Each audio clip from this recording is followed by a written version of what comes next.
ज्ञानवापी विवाद पर कल कोर्ट में सुनवाई होगी, मगर असदुद्दीन ओवैसी ने अपना फैसला पहले ही सुना दिया है। ओवैसी कह रहे हैं ज्ञानवापी मस्जिद कयामत तक कायम रहेगी, जबकि ज्ञानवापी मस्जिद को लेकर किसी ने कोई बयान नहीं दिया। वैसे ओवैसी भी अच्छी तरह से जानते हैं औरंगजेब ने मंदिर को तोड़कर मस्जिद बनाई थी, और जब से ज्ञानवापी में शिवलिंग मिला तब से ओवैसी कुछ ज्यादा ही पैनिक में है। वो मुसलमानों को मानिए भड़का रहे हैं। बड़े मियां के मजहबी लाउड स्पीकर का वॉल्यूम भी बहुत हाई है।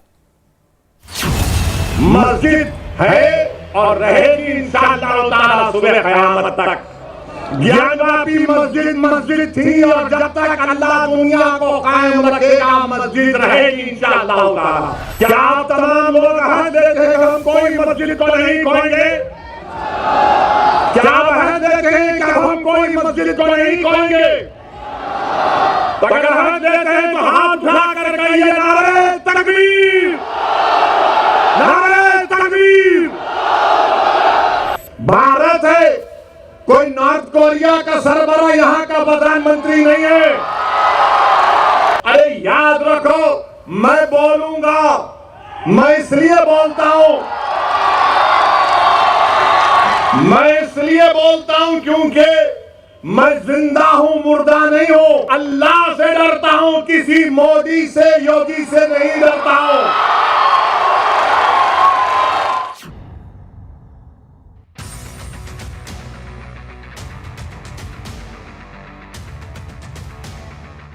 चेहरे के एक्सप्रेशन बता रहे हैं असदुद्दीन ओवैसी को कितना शॉक लगा है।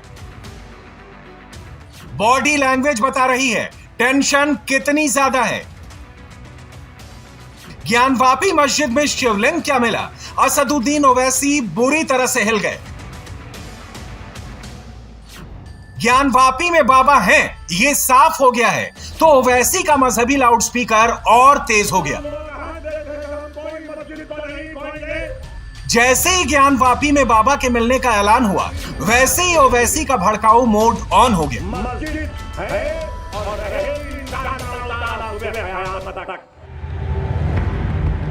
दोपहर 2:08 पर ओवैसी अपना वीडियो ट्वीट करते हैं, जिसमें बड़े बड़े बोल्ड अक्षरों से लिखा है ज्ञानवापी मस्जिद है और कयामत तक रहेगी। वीडियो में ओवैसी क्या कह रहे हैं, किसे चेतावनी दे रहे हैं, किसे भड़का रहे हैं, अब जरा वो भी सुन लीजिए। मस्जिद है और रहेगी इंशाअल्लाह ताला सुबह क़यामत तक। ज्ञानवापी मस्जिद मस्जिद थी और जब तक अल्लाह दुनिया को कायम रखेगा मस्जिद रहेगी इंशाअल्लाह ताला। और हमारा काम यह है कि हम अपने मस्जिदों को आबाद रखें। हमारी भी जिम्मेदारी है कि रमजान हो गया तो मस्जिद के दरो दीवार तरसती हैं कि कहां गए वो लोग जो रमजान के 30 दिन अल्लाह के घर में आकर सर्वसजूद हो रहे थे। तो याद रखो, मस्जिदों की हिफाजत पहले हमको अपनी महल्लों की मस्जिदों को आबाद रख के रखना। अगर हम अपने महल्लों की, गांव की मस्जिद को आबाद रखेंगे तो ये शैतानी ताकतें जो ललचाई हुई नजरों से हमको अपनी तहजीब से महरूम करना चाहती हैं, इनको पैगाम मिल जाएगा कि अब दोबारा मुसलमान भारत का मस्जिद खोने को तैयार नहीं है। ज्ञानवापी सर्वे में जो खुलासा हुआ उसको ओवैसी शायद बर्दाश्त नहीं कर पा रहे हैं, तभी एक के बाद एक रिएक्शन दे रहे हैं। दोपहर 2:29 पर ओवैसी ने ज्ञानवापी को बाबरी मस्जिद से जोड़ दिया। शाम 4:17 पर फिर ट्वीट करते हैं, जिसमें सर्वे को गैर कानूनी करार देते हैं। असदुद्दीन ओवैसी की उंगलियां यही नहीं रुकी, शाम करीब 4:30 बजे कहते हैं 1991 में धोखा मिला था, फिर धोखा नहीं खाएंगे। मैं 21 साल का था तो बाबरी मस्जिद को मुझसे छीन लिया गया। अब हम वही 19-20 साल के बच्चों की आंखों के सामने दोबारा मस्जिद को नहीं खोएंगे इंशाअल्लाह ताला। क्या आप तमाम लोग अहद लेते हैं कि हम कोई मस्जिद को नहीं खोएंगे?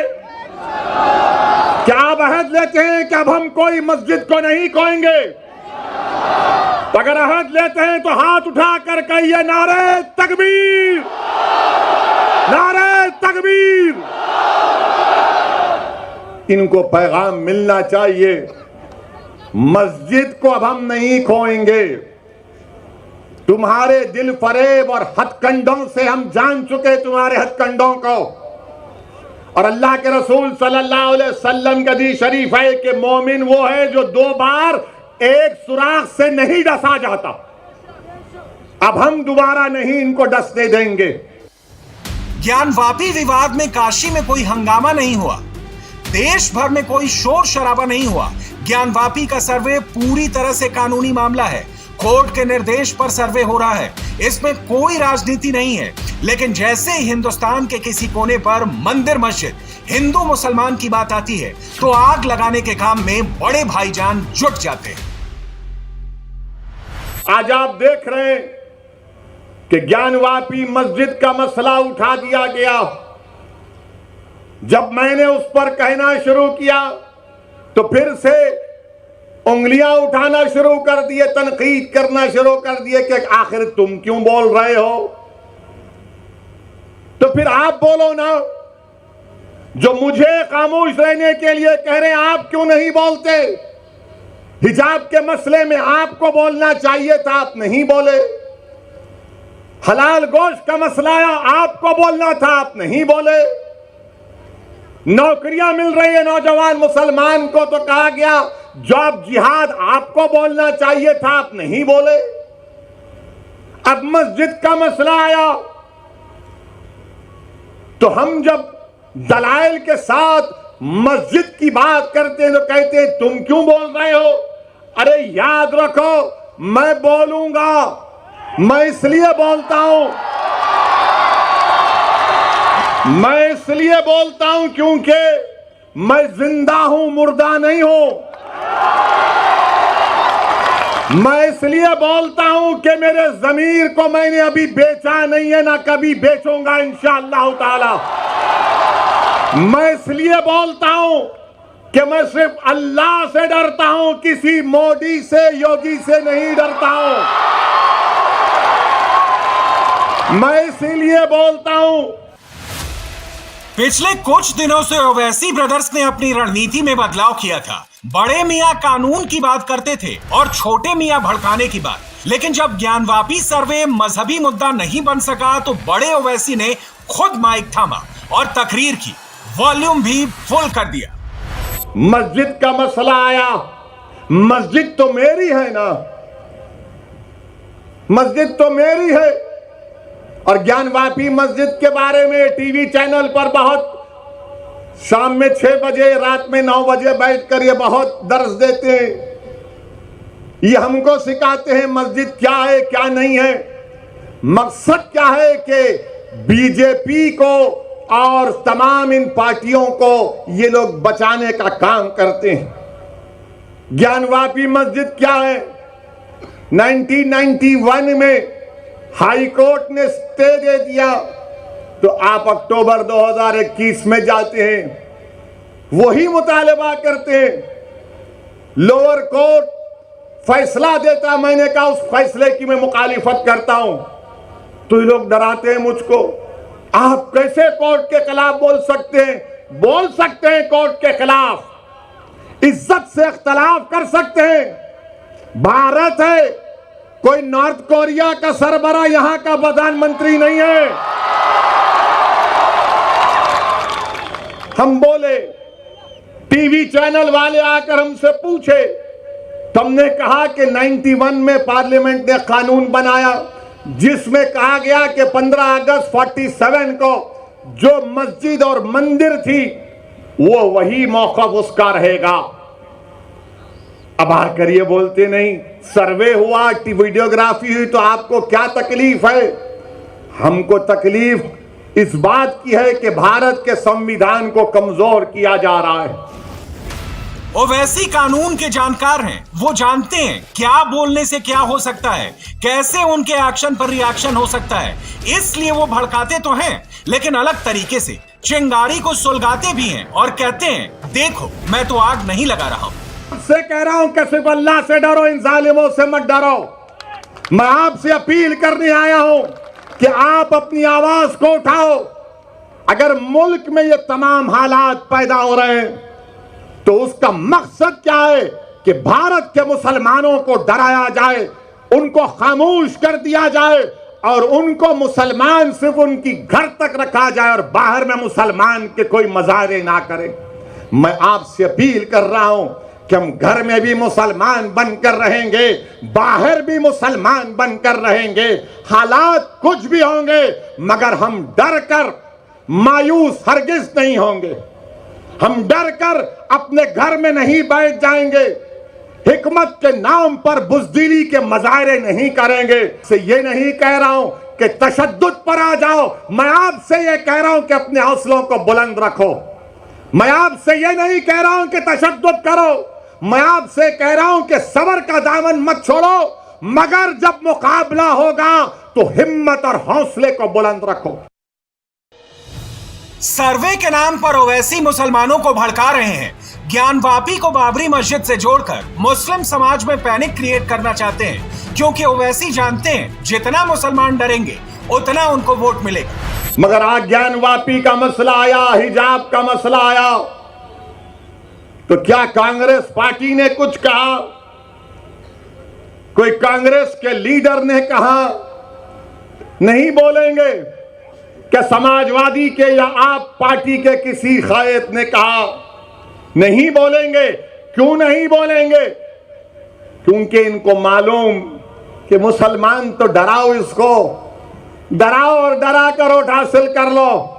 इनको मालूम कि मुसलमानों का जहन उसमें डाल दिया गया कि नहीं नहीं, आपको सरकार को बदलना है। मेरे अजीज दोस्तों और बुजुर्गों, याद रखिए मेरी इस बात को कि हुकूमत को आप नहीं बदल सकते, अपने नुमाइंदों को आप कामयाब कर सकते हैं। अरे मस्जिद का मसला आया तो नहीं बोलेंगे।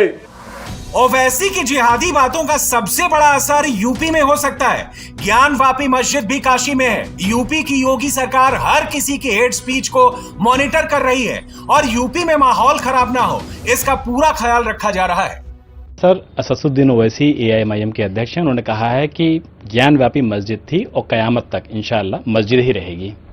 हमारा मानना है कि माननीय न्यायालय का जो भी निर्णय होगा उसका मान पालन सुनिश्चित करेंगे और हिंदुस्तान में संविधान और माननीय न्यायालय ही सर्वोपरि है। इस तरीके के बयान हुआ क्या मतलब? उन्होंने कहा था कि पहले एक मस्जिद शहीद हो चुकी है, अब हम नहीं शहीद होने देंगे। कि कुछ लोग इस प्रकार के बयान करके केवल सुर्खियां बटोरना चाहते हैं, इसका और कोई मतलब नहीं है। ऐसा नहीं है। ज्ञानवापी सर्वे पर बोलने वाले ओवैसी एकमात्र नेता हैं। इस लिस्ट में जम्मू कश्मीर की पूर्व मुख्यमंत्री महबूबा मुफ्ती भी शामिल है। इनके पास लोगों को बेचने के लिए कुछ भी नहीं है, सिर्फ हिंदू मुस्लिम नफरत। आज ये मस्जिद, कल वो मस्जिद, परसों वो मस्जिद। मैं तो बार बार अपने मुसलमान भाइयों से कहती हूँ कि इनको बोलो एक ही बार हमें मस्जिदों की लिस्ट बताओ जिस पे आपकी नज़र है, क्योंकि मैंने पहले भी कहा हम जहाँ सजदा करेंगे हमारा अल्लाह वहीं है। मगर इनको शर्त ये है कि अगर किसी मस्जिद में इनको कोर्ट के ज़रिए या किसी ज़रिए ये साबित होता है कि इसमें जो पहले भी बाबरी मस्जिद में तो कुछ भी साबित नहीं हो, मगर क्या ये हमें गारंटी देंगे बीजेपी वाले? क्या उसके बाद ये जो हिंदू मुस्लिम नफरत ये फैला रहे हैं, जो लड़ा रहे हैं, क्या इसको बंद करेंगे? अभी ज्ञानवापी मस्जिद उसके ऊपर भी पीछे पड़े हुए हैं, क्या उसको लेने के बाद ये सब कुछ ठीक हो जाएगा? हमारे मुल्क के अंदर मस्जिद भी हैं, मंदिर भी हैं, गुरुद्वारे भी हैं। हो सकता है इनको मस्जिद में ही भगवान मिलता हो सकता है ना। तो अगर इनको भगवान हमारी मस्जिद में मिले तो अच्छी बात है ना। अगर इनको भगवान मिल जाए हमारी मस्जिद में तो अच्छी बात। हम तो कहीं भी सर रखेंगे तो अल्लाह तो हमें वहीं मिल जाता है। महबूबा मुफ्ती की टोन डाउन है, असदुद्दीन ओवैसी की पिच हाई है। वो इस बार गुजरात चुनाव में अपनी किस्मत आजमाना चाहते हैं। हालांकि यूपी चुनाव में ओवैसी को एक भी सीट नहीं मिली थी, मगर वो गुजरात चुनाव में मुसलमानों के बीच ज्ञानवापी को सबसे बड़ा मुद्दा बनाना चाहते हैं। आज आप देख रहे हैं कि ज्ञानवापी मस्जिद का मसला उठा दिया गया। जब मैंने उस पर कहना शुरू किया तो फिर से उंगलियां उठाना शुरू कर दिए, तनकीद करना शुरू कर दिए कि आखिर तुम क्यों बोल रहे हो?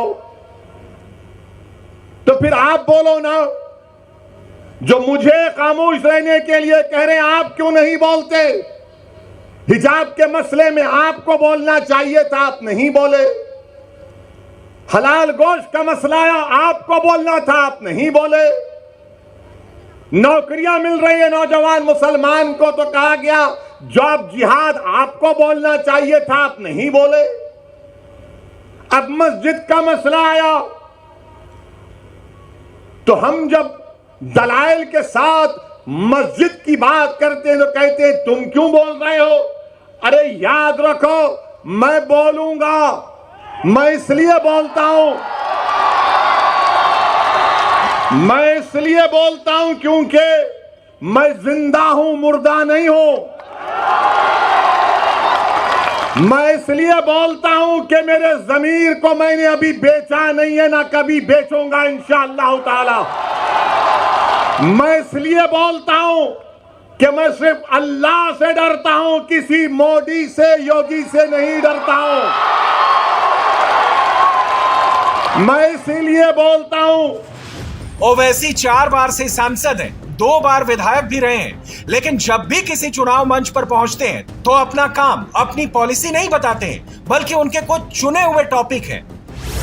मोदी, हिजाब, हलाल, मस्जिद, लाउडस्पीकर, उसी पर घूम घूम कर अपनी कैसेट बजाते रहते हैं।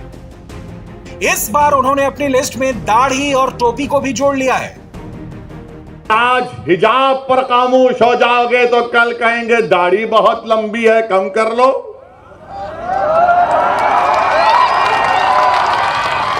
हमारी दाढ़ी पर बोलेंगे, उनकी दाढ़ी पर नहीं बोलेंगे।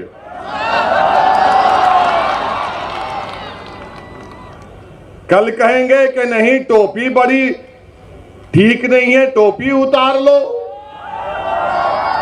तो ये कोशिश जो मुल्क में की जा रही है वो क्या है? तनकीद करने वालों करो मुझ पर तनकीद, मगर हिजाब को क्यों टारगेट किया जा रहा है? क्योंकि मुसलमानों का कल्चर उनसे छीन लिया जाए। जब मुसलमानों को उनकी तहजीब और तमद्दुन से दूर कर दिया जाएगा तो मुसलमान क्या रहेगा? एक जिंदा लाश रहेगा।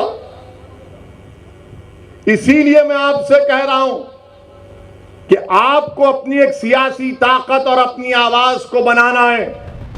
छोटे ओवैसी अकबरुद्दीन पहले ही अपने आप को औरंगजेब का वंशज घोषित कर चुके हैं। बड़े भाईजान भी उसी लाइन पर चल पड़े हैं और अब उनसे सवाल भी पूछे जाने लगे हैं। मुगलों को मानने वाले लोग उन्हें आक्रांता मानते हैं या नहीं मानते? अगर आक्रांता था, लुटेरा था, तो क्या लुटेरों के साथ खड़े होंगे?